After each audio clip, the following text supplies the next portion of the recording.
Chapter 7. All the magnificence of kings and of their ministers appeared to the eyes of a Buddha as so much spittle and dust.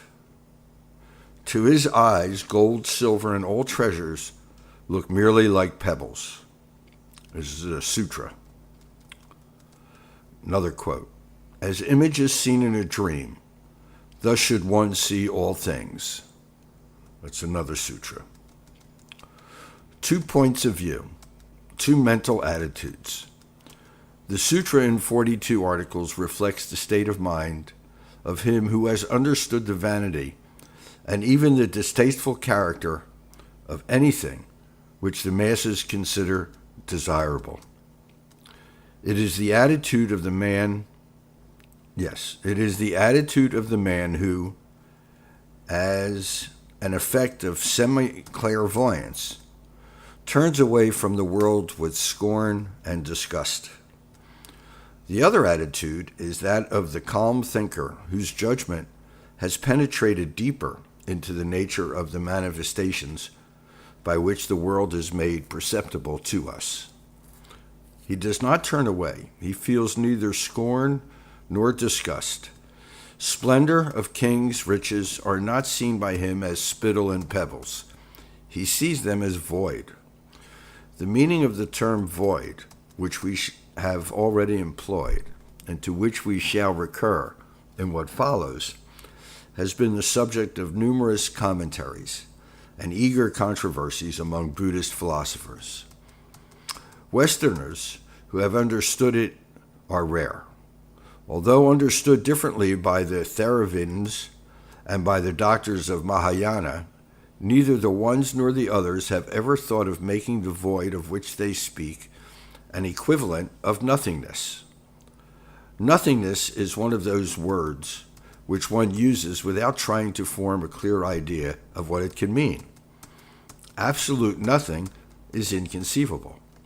He who says nothing incorporates himself in this vacuity simply by the fact that he himself must exist in order to have the idea of it. We have already seen in the preceding chapters that void means empty in its own nature, devoid of, quote, self distinct, and independent from the elements which compose it, which render it perceptible, active, efficient. It has been explained that which is, quote, compound, which is constituted by the combination of elements, as a house is made up of stones and wood, etc., is only a collection, a group, and in no way a real, quote, ego. Thus the individual is empty. Everything is empty because one can find nothing in it except the parts which constitute it. It is especially in this way that the Theras of the Southern School explain the meaning of the word void as used by them. Among the Mahayanas, void has the meaning of relative. All that which exists does so in relation to something else, is based on something else, and only exists because of this relationship. Because of this relationship, which is the indispensable basis of their existence, individuals, as well as all things, are void of self-essence. They are products due to the conjunction and coexistence of causes. They are neither autogenous nor autonomous, and consequently they are only names denoting some things which is void of intrinsic reality. The two explanations tend to show the same fact. They are brought together in the secret teachings. When the student has understood the meaning of them, he is directed to examine another meaning of the void, that which in the works of the Mahayanist philosophers gives the void as the origin of all things. In this sense, the Tibetans metaphorically call the void kadang, an abbreviation of something else, which means pure from its origin, fundamental purity. In its proper sense, the void is called something else. The adjective pure is not understood here in the moral sense, which we sometimes give it. It means unmixed, excluding all other elements. Void is understood as a state in which the elements do not produce any combination, give rise to no phenomenon, a state in which only forces, latent and non-manifest, exist.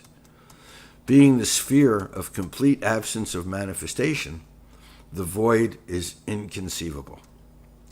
It should be noted that in the secret teachings, the expression origin of things is not applied to a beginning of the universe, like that which is depicted in various ways by different religions and philosophic doctrines in their metaphysical treatises. According to the secret teachings, the origin of things is not situated in any place or moment of past time. It is produced now, at each instant, in our minds. At every moment, the subjective image, which is the world, arises in our minds only to sink back and dissolve in it the moment after, like the waves which arise from the sea and fall back into it. This root, originally free from any admixture, origin of the illusionary world in which we live, is a fleeting contact with some unknowable instant of reality, some indefinable force which the vasanas obscure at once, superimposing on it the screen on which the images we see are painted. 18 kinds of void are enumerated in Buddhist philosophy, illustrating what has just been said, that the absolute, the reality, are void of all our conceptions. Thus we have indirectly returned to the coexistence of two worlds, which are indissolubly united, the world of reality and the relative world which has been mentioned above. A third world, the imaginary one, is added to these two in the secret teachings. It is true to say that this last is mentioned by Mahayanist authors, but they mostly consider it completely unreal, while in the secret teachings it is admitted to have a certain degree of reality. What is the imaginary world? It has been variously defined as the realm of pure fantasy, of subjective visions, of ideas which are baseless or which seem to arise without any cause. These are, quote, flowers in the sky, according to the picturesque and classical expression in Indian philosophy. The secret teachings object to this definition on the grounds that nothing can occur without a cause, and that disorderly imaginings have bases which can easily be discovered in the relative world. If one imagines a green dog with an elephant's trunk, the component parts of this fantastic animal have been supplied by the memory of objects which our sense have shown us. We have seen dogs, seen elephants with their trunks, and seen the color green. It is the same with pictures seen in dreams, which are equally based on those which we are accustomed to see when awake.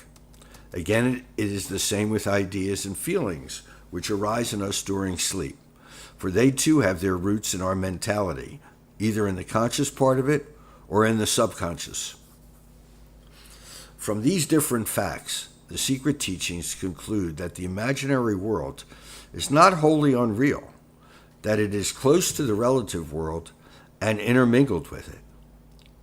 The Tibetan Dobtabs are considered to be the experts in the art of creating tulpas, imaginary forms which are a sort of robots which they control as they wish, but which sometimes manage to acquire some kind of autonomous personality.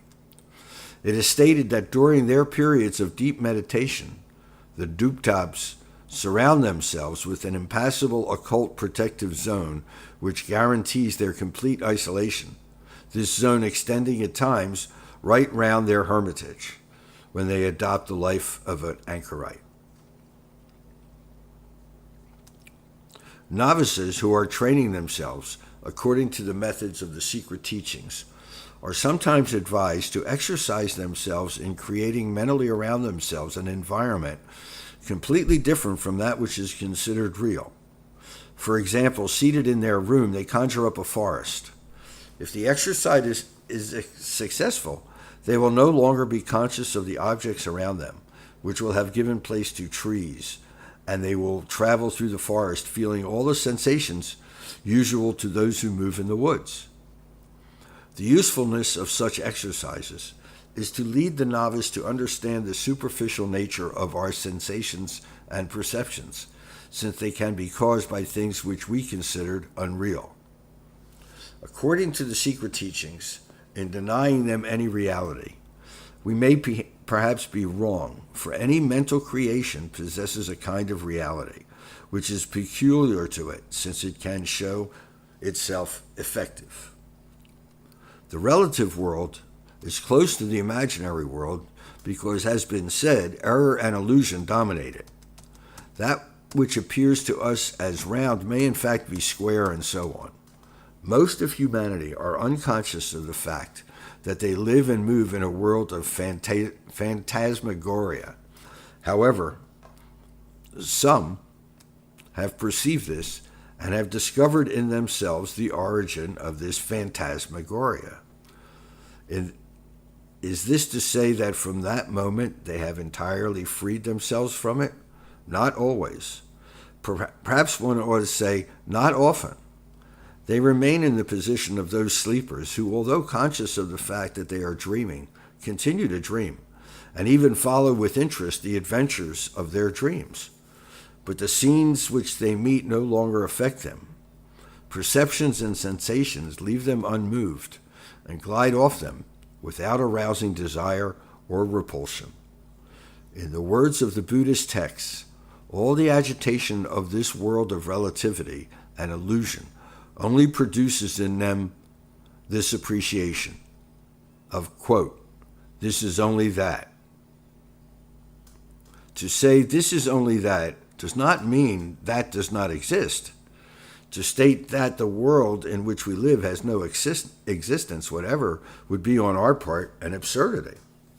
Such a declaration would be equivalent of saying that we do not exist, for such as we are, we belong to the world of relativity. Our existence is dependent on such a world, and outside of it we do not exist. However, in the same way as this world, we are only that. The vanity of man jibes at that statement, which is all the same indisputable. Man is accustomed to think himself important. He takes pleasure in this flattering idea. He has invented doctrines to give himself a central place in the universe, even going so far as to declare that the whole universe, with its myriads of worlds, was constructed solely for him.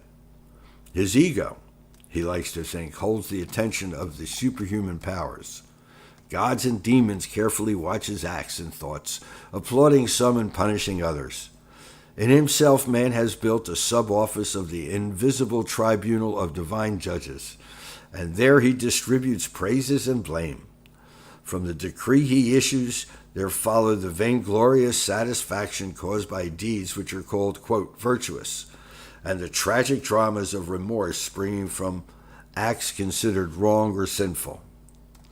When Nietzsche gave out his dramatic proclamation concerning that which is beyond good or evil, his vehemence sprang from the belief, which he still held in the existence of good and evil in the common exceptions of the words, and also from his persistent faith in the importance of man and of his acts. An adept of the secret teachings would have smiled on hearing him, for all grand is banished from these teachings. In them, the pupil is coldly told, learn that thou art only void,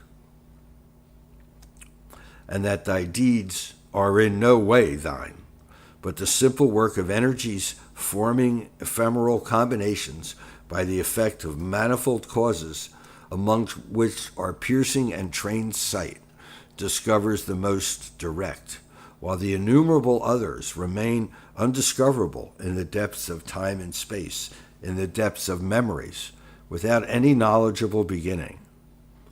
Thus thou hadst no reason to be either proud or humiliated. Realize thine own insignificance. The fact of having realized an accurate idea of the unimportant place which one occupies even in the relative world does not necessarily lead to remaining inert, overwhelmed by the proofs of one's littleness. Action is no way excluded. The student who has succeeded in understanding that his life is a dream, which he himself supplies with agreeable or terrifying scenes, can ensure that the dream does not become a nightmare. He can strive to furnish this relative world, his own creation, with things likely to lead to his own well-being, his happiness. Illusory pictures, objects, pictures like those offered by mirages, are nevertheless efficient, that is to say, real for the dreamer, made of the same substance as they are and sharing with them the same degree of illusory existence. On the other hand, the well-informed dreamer may cease taking pleasure in dreaming. He may stop imitating those dreamers who are enjoying the phantasmagoria which they watch and in which they play a part, persist in wishing to remain asleep. In truth, why do the dreamers fear awakening? Why do they imagine in advance other dreams of hells and heavens which await them after death? It is because they fear that which the disappearance of the images seen in dreams, the illusory ego, which is an integral part of them, will disappear. They have not yet perceived that the real face of this chimerical ego is the face of death. As long as the idea of this impermanent ego lasts, the simple mass of elements which various causes have brought together and which other causes will separate, death also subsists. The Dharmapada alludes to the disappearance of this phantom from the field of our mental activity when it refers to whom death does not see, that is, he for whom death does not exist.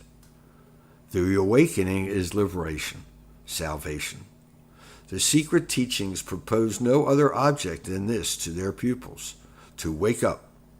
The Buddhas have done nothing else than this, and it is this awakening which has made them become Buddhas. Some people may ask, well, how will the awakened one in his new state of, quote, awakened one, act towards others? The reply to this question is, do others really exist? Are not others like the other objects which furnish our environment just projections of our thought? And considering that our senses deceive us in everything, should we accept their evidence when they set before us the form of another wholly distinct from ourselves? In any case, it is impossible for us, who are not awakened, to form an idea of the condition in which an awakened one finds himself. It is similar to the impossibility for a sleeper, absorbed in his dream, to be aware of what exists outside the dream. From a practical point of view, we find inducements to action, such as that contained in the sutra. Quote, it is when one no longer believes in the I in the person, when one has rejected all beliefs, that the time has come to distribute gifts. The masters of the secret teachings give this text, and others like it to their pupils, as subjects of meditation. Their enigmatic character weakens and disappears little by little in the course of prolonged meditations, and they throw a clear light on the path of the pilgrim, making his way through the relative world, marching towards the farthest conceptions of his mind, a world of reality, a world of the void. The question of nirvana naturally rises here, for nirvana is, according to the general opinion among Buddhists, the opposite of the world of impermanence of the samsara. This opinion is examined and disputed in the oral teachings. It is said there that it is tinged by the idea of the I and of the other, by ideas of separate places occupying distinct areas in space, all such conceptions being rejected in these teachings. Nirvana and samsara, we are told, are not two different things, but one and the same thing seen from two different points of view by onlookers whose degree of sharpness of mental vision differs widely.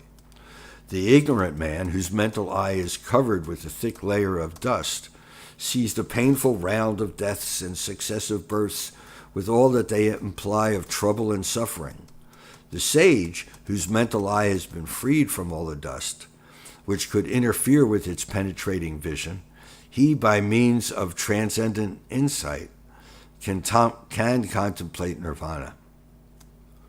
The awakening from the dream in which we are involved, and which we continue to live even while being more or less clearly conscious that we dream, will this awakening lead us to another world? Will it not rather consist in the perception of the understanding reality in the world in which we find ourselves? Ought we not therefore to understand that nirvana and samsara, as reality and relativity, are fancies created by our mind, attributing them to the unknowable? It is stated in the great work of Nagarjuna, in writing about the void, this synonym of reality. Form is the void, and the void is the form. The void is nothing else than form, and form is nothing else than void. Outside the void there is no form, outside the form there is no void. The same declaration is repeated about the other elements composing individual perceptions, sensations, mental activity, consciousness. It is again repeated concerning all the points of Buddhist doctrine about the Buddha himself, about everything which we call ourselves, and the furnishings of things and the phenomena which make up our environment, whether physical, psychical, the, quote, world. All that is the void, and the void is all that. Outside of that, there is no void. Outside of the void, nothing at all that exists. Thus, the world of relativity is not a limited sphere separated by a rigid frontier from the real world. Nowhere does there exist a line of demarcation, for everywhere there is interpenetration. The world of relativity is the void reality, and the void reality is the relative world. Outside of this latter, there is no void reality, and outside of the void reality, there is no relative world. Will the student at this point think that he has attained the truth? Will he stop there? His master will strongly dissuade him. If he stops, he will only have struck an obstacle which will immobilize him. To believe that one knows is the greatest of the barriers which prevents knowledge. To imagine that one possesses absolute certainty begets a fatal mental stagnation. The attitude with these teachings advocate is one of a strong will to know all that is possible to know, never to halt on the road to investigation, which extends infinitely far before the feet of the explorer. The pupil may be somewhat bewildered at having seen ideas considered as most solidly based first shaken and then overthrown around him. So the master will suggest that to see in everything nothing but illusion may also be an illusion which must be put aside in passing, and he will willingly end his lessons with these words, quote, "I have never intended to teach you something, but only incite you to think, to doubt, and to seek." The subject of the oral teachings, which are called secret and given out by the masters belonging to different schools of philosophy in Tibet, is far from being fully covered here. It includes numerous original interpretations of the theories laid down by the doctors of the Hinayana and the Mahayana. My quote account is limited to pointing out the main lines of these teachings and the spirit which infuses them. To what extent I have succeeded in giving a clear enough idea is something which I cannot judge. Only my readers can say. In any case, it seems to me fit and proper to finish with the declaration which is habitual with Oriental authors when explaining a doctrine. If my readers find unintelligibility and mistakes in my account, the fault is mine, who have not been able to express as they ought to have been the teachings which were communicated to me.